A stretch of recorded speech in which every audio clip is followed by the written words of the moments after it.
And even like Drake professing his love for you, like that was crazy.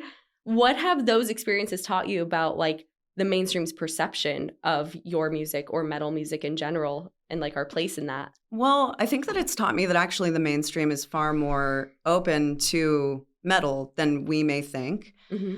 I think that people get a little caught up in like, people who are into metal get a little caught up in the mainstream thinking that we're like devil worshippers or all of this stuff or whatever they have to say, whatever their initial reaction is to these things. But I just am really surprised at how open people have been to like accepting metal into their lives after they get over the initial shock value of it. But, you know, that's a part of why it pops off is because there's shock value, you know, so it's a good thing, I think. But yeah, I'm just surprised at how welcoming people are and how much people want to find out about this genre and how little they know about it.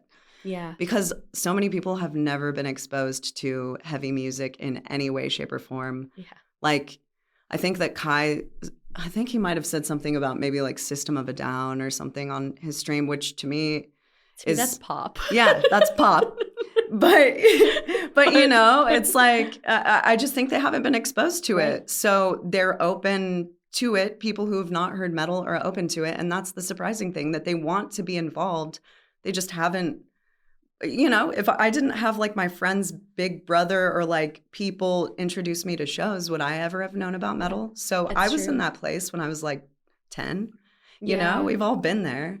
Yeah, and I think there's also something to be said about the fact that you were a willing participant in the live stream too, because like we need people in metal who are down to expose the music to the mainstream instead of gatekeeping. Absolutely. You know what I mean? Like you were just down to go. Yeah, 1,000,000%. I've never found gatekeeping to be a great thing because, you know, I've watched metal in my life since I started playing shows go from mainly being played at like VFWs and in church basements to now metal bands can headline.